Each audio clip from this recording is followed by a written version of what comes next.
예수님은 제자들과 함께 배를 타고 벳세다로 이동하십니다. 이동하던 중에 떡을 가지고 오는 것을 잊은 제자들이 고민에 빠졌습니다.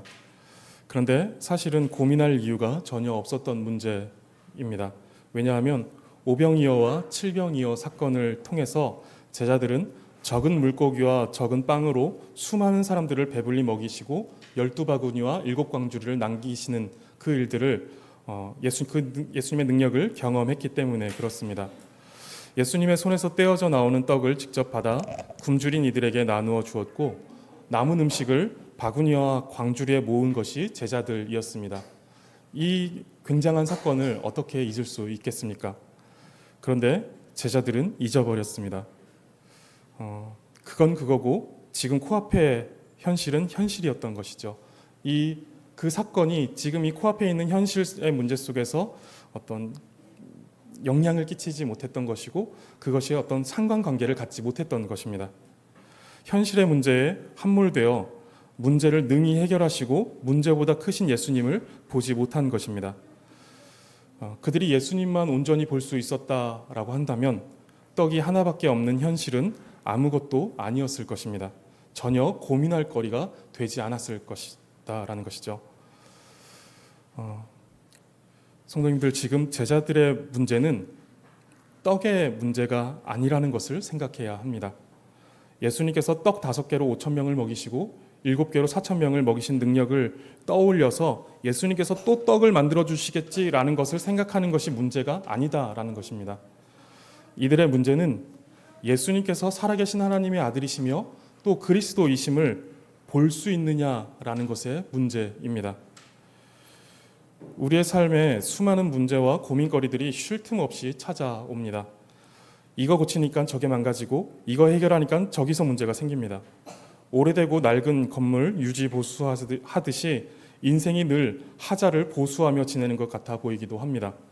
그런데 이때 우리의 신앙은 이런 인생을 보수하는 유능한 수리공으로 예수님을 모시는 것이 되어서는 안 됩니다.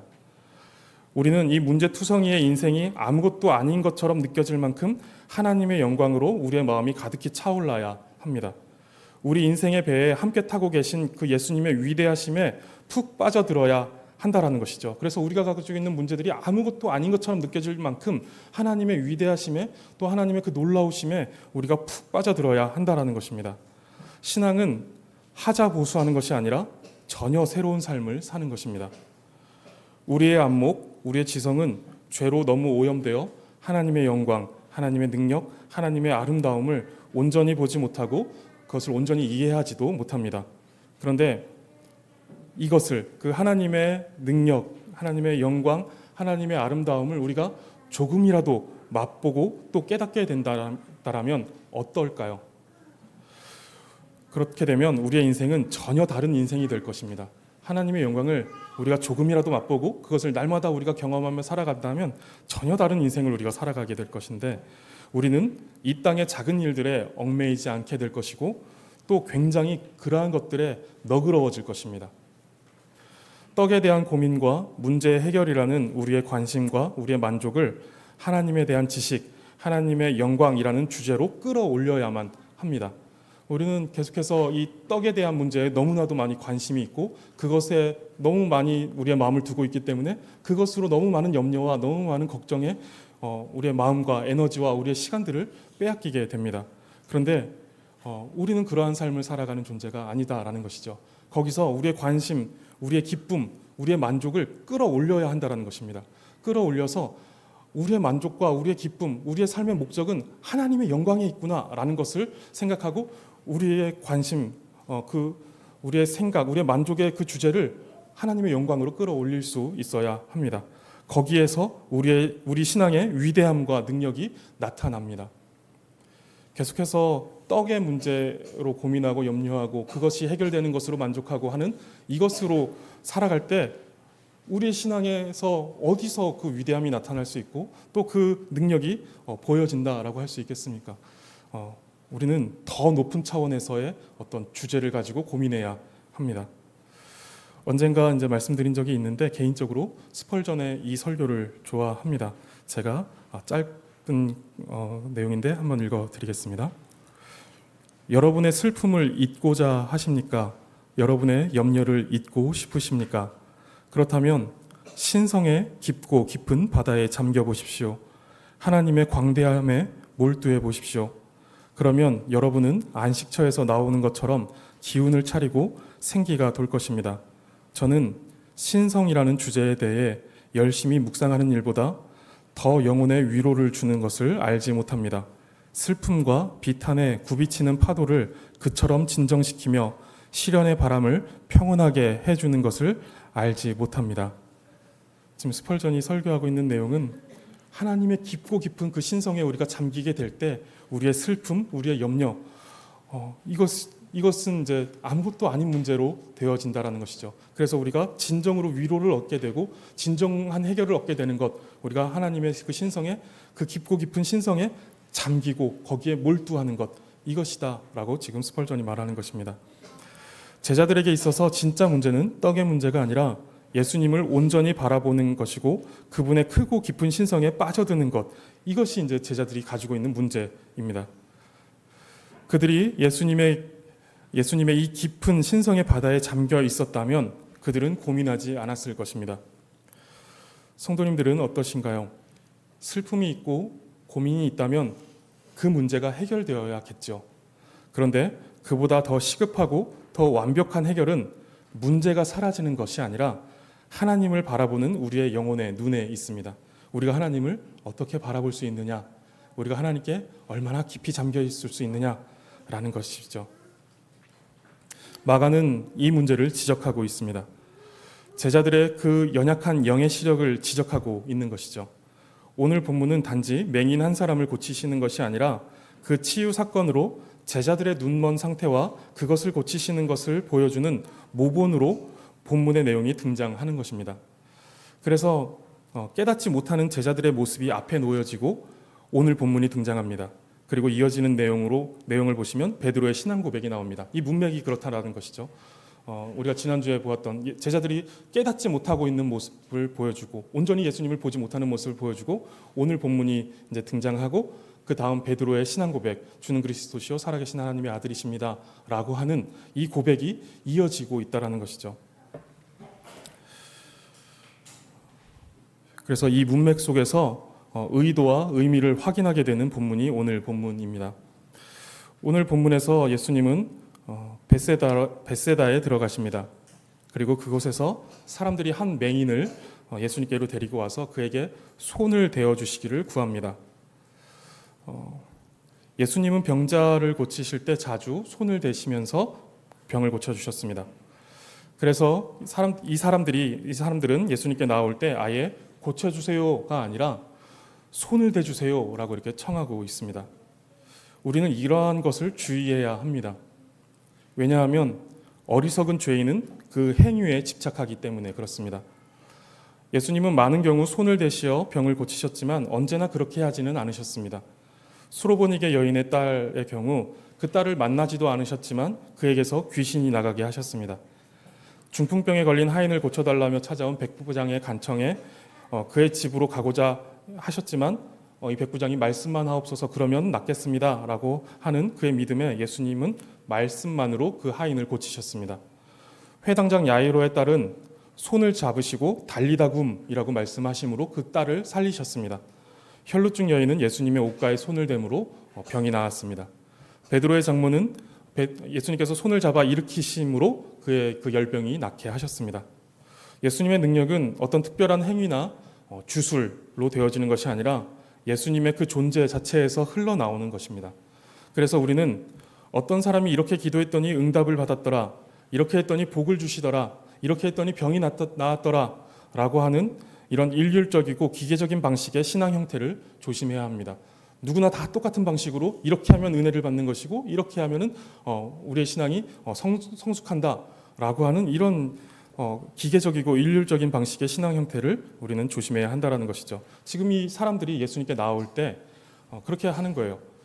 고쳐주세요가 아니라 손대주세요라고 하는 어떤 이 한 가지의 방식, 이 방식을 가지고 예수님께 간구하고 있다라는 것이죠. 40일 금식 기도한다는 것은 너무 귀한 신앙의 표현일 수 있습니다. 그러나 누구나 40일 금식 기도를 해야만 빛나는 신앙의 자리에 오를 수 있는 것은 아닙니다. 그렇게 되면 우리의 신앙은 고행과 금욕과 같은 것으로 행위 종교가 되어버릴 것입니다. 하나님은 우리를 인격적으로 대해 주십니다. 창조 자체가 인격적이었습니다. 똑같은 인간을 대량 생산해내지 않으시고 한 사람 한 사람을 만드셨습니다. 그래서 다 다른 외모와 다른 지문, 다른 성격을 가지고 태어나죠. 창조가 그러했듯이 우리 각 사람의 인생을 계획하시고 섭리하시고 인도하실 때에도 하나님은 각각의 인생을 살피시고 각각의 인생에 맞게끔 만지십니다. 복음성가 가사 중에 내 이름 아시죠? 내 모든 생각도 내 흐르는 눈물 그가 닦아주셨죠 라고 하는 복음성가 가사가 있습니다. 하나님께서 우리를 대하시는 방식은 규격화되어 있지 않고 그 이름과 그 존재에 맞게 하신다라는 것입니다. 우리의 이름을 아시고 우리의 머리털까지 다 세신 바 되시며 세심하게 우리를 돌보시는 분이십니다. 약국에 가서 대강 종합감기약 하나 주세요 해서 대강 우리의 증상과 뭐 이런 것들에 대강 맞겠지 하면서 이렇게 먹는 종합감기약 먹듯이 그렇게 하지 않으시고 우리의 증상을 다 살피시고 이해하시며 가장 선하게 진단을 하시어 최고의 처방을 내리시는 분이 하나님이시다라는 것이죠. 각각에 맞는 우리를 살피시고 우리를 아시는 분께서 진단하시고 처방을 내리신다라는 것입니다. 그렇기 때문에 너무 닫혀있는 기도보다 하나님께서 우리의 삶에 역사하실 여러 가능성에 대하여서 신뢰함으로 기도하는 것이 좋습니다. 살려달라는 것만 아니라 잘 죽게 해달라는 것 또한 우리의 기도일 수 있어야 하는 것이고 고쳐달라는 것만 아니라 인내할 수 있기를 구하는 것이 또 우리의 기도일 수 있어야 한다는 것이죠. 하나님께서 우리의 삶에 어떻게 역사하실지에 대해서 우리가 딱 정해놓고 하나님 이렇게 응답해 주세요 라고 하는 것이 아니라 여러 가능성 속에서 하나님께서 어떻게 역사하실지 이것을 열어놓고 기도하는 것도 우리에게 필요한 내용이다라는 것입니다. 예수님은 맹인을 데려온 사람들이 어떻게 해달라고 하시기 이전에 그들보다 맹인에 대해 더 잘 알고 계시고 그의 아픔을 훨씬 더 공감하고 계시는 분이십니다. 그리고 가장 정확한 진단과 처방을 내리시고 완전하게 고치시는 분이 예수님이시다라는 것을 우리는 생각해 볼 수 있습니다. 23절 보시면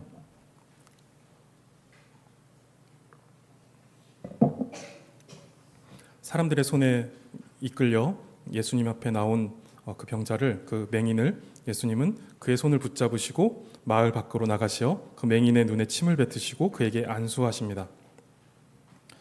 여기서 이제 한번 생각해 볼 것은 이 맹인이 예수님께 관심이 없다라는 것입니다. 보시면 이 맹인이 예수님께 나오지 않았고 고쳐달라고 구하지도 않습니다. 사람들이 데리고 왔고 사람들이 손대시기를 구했습니다. 어쩌면 이 맹인은 자신이 맹인이라는 현실에 이미 자신을 버려두고 모든 보는 것에 대해서 포기하고 있었을지도 모릅니다.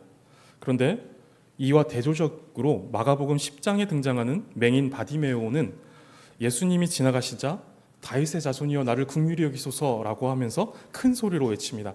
그 소리가 너무 크니까 사람들이 조용히 시킵니다.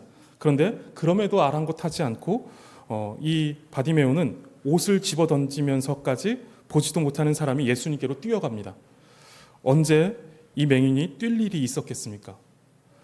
늘 더듬어가면서 천천히 걸어만 봤지 뛸 일은 없었을 텐데 너무도 간절했기에 보이지도 않는 그 길을 이 바디메오는 뛰어갑니다.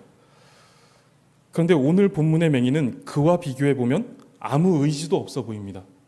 관심도 없고 소망도 없어 보입니다. 그런데 그의 상태와 의지에 상관없이 예수님은 그의 손을 잡으십니다.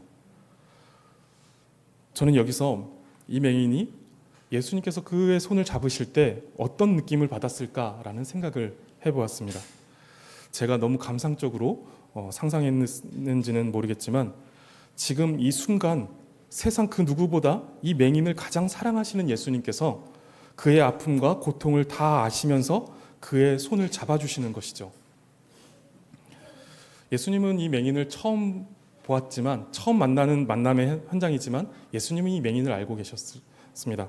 분명히 예수님은 알고 계셨고 그리고 그의 상태와 또 그가 가지고 있는 아픔까지 다 알고 계시고 누구보다 이 맹인을 사랑하는 분이 예수님이십니다.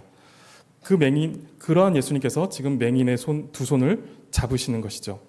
이때 맹인은 어땠을까요?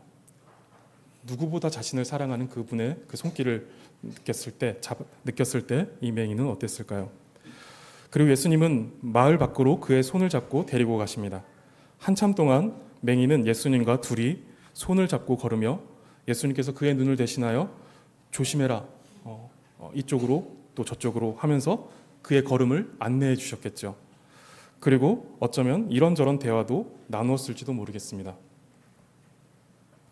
우리 신앙에 너무도 필요한 시간이지 않을까 싶습니다. 우리가 아직 죄인 되었을 때에 그리스도께서 십자가로 우리의 손을 잡아주셨고 우리를 영원한 길로 인도하셨습니다. 지금도 우리는 예수님과 그 길을 걷고 있는데 너무 대면할 때가 있지는 않으신가요? 주님의 손길과 주님과의 그 대화가 회복되기를 바랍니다. 예수님과의 이런 시간들이 성도님들의 삶에 차곡차곡 쌓여가면 좋겠습니다. 예수님은 제자들을 한 사람 한 사람 부르시어 그들의 손을 잡고 3년이라는 시간을 함께 하십니다. 무슨 의도를 가지셨는지, 무슨 목적을 가지고 계신지도 정확히 모르면서 때로는 전혀 엉뚱한 생각을 하기도 하면서 예수님의 손에 이끌려 제자의 길을 걸어갑니다. 예수님은 맹인의 손을 붙잡고 마을 밖으로 나와 이제 그를 치료하십니다. 눈에 침을 뱉으시고 그에게 안수하십니다. 지난번에도 말씀드렸지만 침을 뱉는 행위는 특별한 의미를 가지고 있지 않습니다. 당시 사람들이 침에 치료의 효과가 있다라고 생각을 했는데 예수님은 그 당시 사람들의 이해를 가지고 치료하시는 예수님의 그 의지를 상징적으로 보여주는 것입니다. 그렇게 예수님은 그를 치료하시는데 아주 특이한 행동을 하십니다.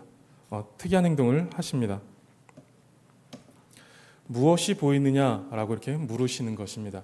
치료를 하셨는데 무엇이 보이느냐라고 이렇게 물으시는 것입니다. 예수님은 치료를 하시고 단 한 번도 그 상태를 확인한 적이 없습니다. 왜냐하면 예수님의 치료는 언제나 완전했기 때문에 물어보실 이유가 없었던 것이죠. 그런데 오늘 본문에서 예수님은 이 사람에게 그 치료의 결과를 물어보십니다.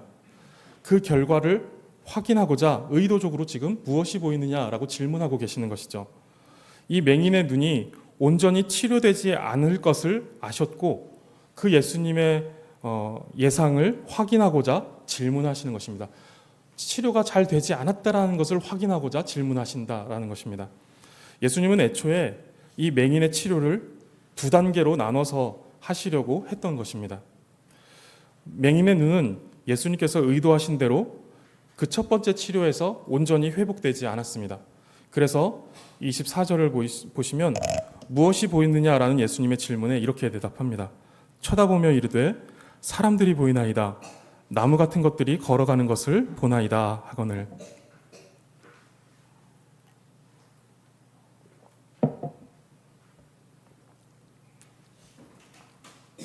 맹인이 눈을 뜨긴 했습니다. 24절 첫 마디를 보시면 쳐다보며 라고 이렇게 말씀하고 있습니다. 눈을 떠서 고개를 들어 보았는데 그저 어둡기만 했던 그의 눈에 빛이 들어왔고 무언가 보이는데 사람이 보였습니다. 그런데 뒤에 이상한 말을 덧붙이는데 보이는 것이 사람이긴 한 것 같은데 나무 같은 것들이 걸어가는 것으로 보인다라고 이렇게 말합니다. 맹인은 분명히 보지 못하고 뿌옇게 희미하게 보았습니다. 예수님은 실수가 없는 분이신데 하필 이 맹인을 치료하실 때 실수가 있으셨던 것처럼 분명히 치료 행위가 있었지만 완벽하게 회복되지 않았습니다. 그래도 아예 앞을 보지 못했고 늘 어둠 속에만 있던 맹인에게는 이 정도만 보이더라도 기뻤을 것입니다. 예수님, 완전히 회복되었어도 좋았겠지만 지금처럼 보이는 것만으로도 너무 감사합니다 라고 말할 수 있었을 것 같습니다. 아예 어둠 속에 있던 사람에게 빛이 어느 정도 들어왔고 또 어느 정도 뿌옇게라도 보이게 됐으니 그것만으로도 감사할 수 있다라고 할 수 있지 않을까요? 그런데 예수님께서 치료하고자 하는 그 상태는 대강 만족스러운 그런 상태가 아니었습니다. 예수님께서 목적하시는 것은 더 완전하고 완벽한 눈을 주고자 하시는 것이었습니다. 예수님은 그의 상태를 확인하신 후에 곧바로 두 번째 치료를 하십니다. 25절에 이에 그 눈에 다시 안수하심에 그가 주목하여 보더니 나아서 모든 것을 밝히 보는지라. 예수님께서 다시 안수하십니다. 그리고 그의 눈은 분명히 보게 되었습니다. 그리고 그 회복은 완전했습니다. 예수님은 벳세다의 맹인의 눈을 고치시는데 2번에 걸쳐서 비로소 온전히 치료하셨습니다. 이것은 예수님께서 의도하신 것으로 점진적 회복을 제자들에게 보여주고자 하신 것입니다. 앞서 서두에서 말씀드렸듯이 오늘 본문은 단지 맹인 한 사람을 고치시는 것을 보여주시는 것이 아니라 앞뒤 문맥으로 확인되듯이 오늘 본문은 제자들이 영적으로 눈이 멀어 있는 것에 대하여서 예수님께서 고치실 것에 대한 가시적 모본이 되는 사건입니다. 제자들은 꽤나 오랜 시간을 매일같이 예수님과 함께 하였습니다. 그럼에도 그들은 예수님을 알지 못했고 예수님의 사역에 대한 이해도 부족했습니다. 제자들은 예수님의 손에 이끌려 예수님의 생명과 예수님의 사역에 참여하였지만 아직은 그 풍성함과 그 깊이를 깨닫지는 못했습니다. 본문 이후에 이제 보게 되면 8장 31절과 9장 30절 그리고 10장 32절 이렇게 세 차례에 걸쳐서 예수님은 죽음과 부활에 대하여서 예수님께 말씀하십니다. 베드로의 유명한 신앙 고백이 있고 난 직후에 8장 31절에서 예수님께서 예수님이 죽으시고 또 부활하실 것이다 라는 것에 대해서 말씀하십니다. 그러자 베드로가 예수님을 붙들고 항변합니다. 방금 전에 놀라운 신앙 고백을 했지만 그의 생각에 예수님은 그렇게 죽으시면 안 되는 것이었던 것이죠. 아직 예수님께서 가지고 계신 그 사명을 베드로는 다 이해하지 못하는 것입니다. 그 놀라운 신앙 고백을 했지만 다 이해하지 못하고 있었던 것이죠. 9장 30절에서 예수님은 죽음과 부활에 대해서 2번째 예고를 하십니다. 그때 제자들이 깨닫지 못하고 묻기도 두려워했다라고 말씀합니다. 그리고 이어지는 말씀이 제자들이 길에서 대화를 나누는데 누가 더 크냐라는 주제를 가지고 서로 논쟁한 것입니다. 그들의 생각에 예수님께서 왕이 되시면 누가 더 높은 자리에 오를까라는 이 세상적인 생각과 욕구가 이제 그들의 생각 속에서 드러나고 있는 것이죠. 그들은 여전히 예수님께서 어떤 정치적 메시아로서 이스라엘의 왕이 되어 로마의 압제에서 자신들을 독립시키고 구원해줄 그럴 왕으로 메시아로 생각하고 있었던 것입니다. 분명히 보지 못하고 있는 것이죠. 10장 32절에 세 번째 죽음과 부활에 대해 말씀하셨을 때에는 세베대의 아들 야고보와 요한이 예수님께 나와서 이렇게 말합니다. 주의 영광 중에서 우리를 하나는 주의 우편에 하나는 좌편에 앉게 하여 주옵소서라고 이렇게 간청합니다. 이때 예수님께서 너희는 너희가 구하는 것을 알지 못하는도다 라고 말씀하시죠. 예수님의 좌편과 예수님의 우편에 있다라는 것은 그분의 고난과 그분의 죽음까지 함께하는 것이다 라는 사실을 그들이 알지 못했던 것입니다. 깨닫지 못하고 있었던 것이죠. 그분이 누구이신지에 대해서도 정확히 깨닫지 못하고 그분이 하셔야 하는 그 일에 대해서도 정확히 깨닫지 못하고 있는 것입니다. 예수님은 십자가를 바라보며 걸어가시는데 그들은 허망한 세상의 왕좌를 바라보았던 것입니다. 이들은 아직도 깨닫지 못하고 있는 것입니다. 예수님을 그리스도라고 고백하고 그분의 능력을 인정하며 그분이 이스라엘을 구원할 메시아라고도 생각하지만 분명히 보지는 못하는 것입니다. 사람을 보며 그저 나무 같은 것들이 걸어가는 것처럼 보이는 올바로 분간하지 못하는 상태에 제자들이 여전히 놓여 있는 것이죠. 오늘 본문에서 예수님은 단번에 그리고 완벽하게 치료할 수 있으셨습니다. 그러나 의도적으로 예수님은 2번에 걸쳐서 치료를 하십니다. 왜냐하면 제자들이 그 상태에 있음을 보여주시고 그 상태에서 다시 예수님께서 그들을 온전하게 고치실 것을 말씀하시고자 그것을 알게 하시고자 하심입니다. 지금 보는 것이 온전한 것이 아니고 더 온전한 것이 있다는 것을 알려주시는 것입니다. 지상의 나라의 왕이 되신 예수님의 좌우편에 앉아 군림하는 것보다 더 온전하고 더 크고 더 위대한 나라가 있다라는 것을 말씀해 주시려고 하는 것이죠. 그리고 참된 왕이 계시다라는 사실 또한 깨닫게 하시려는 것입니다. 지금 너희가 보고 있는 것이 있는데 그것이 온전한 것이 아니라 더 온전한 것이 있다라는 것을 그것이 있다라는 사실을 알려주시는 것이죠. 너희가 지금 보는 것으로 만족하지 말고 더 온전하게 보는 것, 더 선명하게 보고 또렷하게 보는 그것을 기대해야 된다라는 것을 말씀하시는 것입니다. 성도님들은 무엇이 보이십니까? 우리의 손을 붙잡고 마을 밖으로 인도하시어 눈을 뜨게 하시는 우리 주님의 목적은 그저 보는 것이 아닙니다. 모든 것을 밝히 보는 것이 우리를 부르시고 인도하시는 주님의 목적입니다.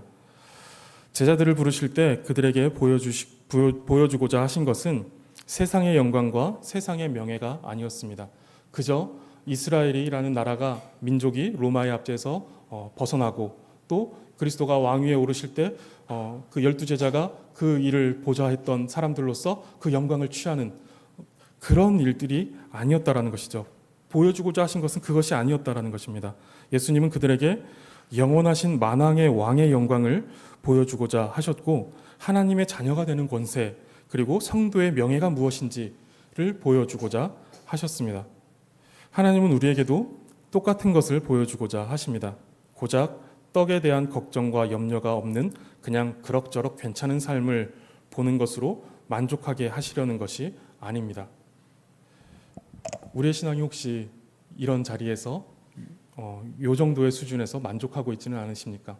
예수님이 그저 나의 삶을 그냥 그럭저럭 괜찮은 삶으로 문제가 없고 문제가 생기더라도 그것을 능히 해결하시는 분으로 요 정도 수준에서 우리가 만족하면서 살아가고 있지는 않으시냐라는 질문입니다. 근데 하나님께서 우리에게 주시고자 하는 그 어떤 우리의 신앙의 모습은 훨씬 더 큰 것을 보여주고자 하신다라는 것이죠. 에베소서 1장 18절과 19절을 보시면 바울의 기도가 나오는데 너희 마음의 눈을 밝히사 그의 부르심의 소망이 무엇이며 성도 안에서 그 기업의 영광의 풍성함이 무엇이며 그의 힘의 위력으로 역사하심을 따라 믿는 우리에게 베푸신 능력의 지극히 크심이 어떠한 것을 너희로 알게 하시기를 구하노라 라고 말씀합니다. 바울이 에베소 교회를 위해서 이제 기도하고 있는 내용이죠. 하나님께서 그들의 눈을 밝히시기를 지금 바울은 기도하고 있습니다. 바울은 그 에베소 교회가 눈을 떠 보기 원하는 것이 있는데 그것은 하나님께서 부르신 소망이 무엇인지 즉 우리를 구원하셔서 보여주시고자 하는 그 소망이 어떠한 소망인지를 깨닫게 해달라는 것입니다. 그냥 시시한 소망이 아니다라는 것입니다. 그 위대한 그 부르심의 소망을 눈을 떠서 에베소 교회 성도들이 보게 하여 달라라고 말하고 있는 것이죠. 또한 성도 안에서 그 기업의 영광의 풍성함이 무엇인지 즉 하나님을 우리의 기업으로 받은 자들이 가지는 하나님을 우리의 영원한 기업으로 삼은 우리 그리스도인들이 그 영광의 풍성함이 어떠한지를 보기 원한다라는 것이죠. 하나님을 기업으로 삼은 하나님을 아버지로 모시는 성도의 삶은 어떨까요? 이것에 대해서 우리가 더 높은 차원에서 하나님의 그 영원하고 또 깊고 깊은 그 신성 속에서 우리는 생각할 수 있어야 하는 것이죠. 그리고 하나님의 힘으로 우리에게 베푸시는 그 능력이 얼마나 크고 놀라운지 그것을 알게 하시기를 바울은 간절히 기도합니다. 우리의 성도됨과 교회됨이 절대로 시시하지 않다라는 것을 보기 원하는 것이죠. 그저 걱정 없이 행복하고 적당히 어려운 사람도 돕고 적당히 교회 생활도 하면서 나름 좋은 사람이라는 평가도 받으며 그것으로 만족하며 살아가는 그럭저럭 괜찮은 삶이 전부가 아니고 훨씬 더 영광스러운 삶, 절대로 시시하지 않은 놀라운 삶이 있음을 보게 되기를 바울은 기도하는 것입니다. 그것은 또한 에베소 교회 성도들을 향하는 기도만이 아니라 우리 모든 오고 오는 모든 세대 속에 하나님을 믿는 성도들을 향하여서 하는 기도가 될 수 있겠죠. 또 이것이 우리의 기도가 되어야 할 것이고요.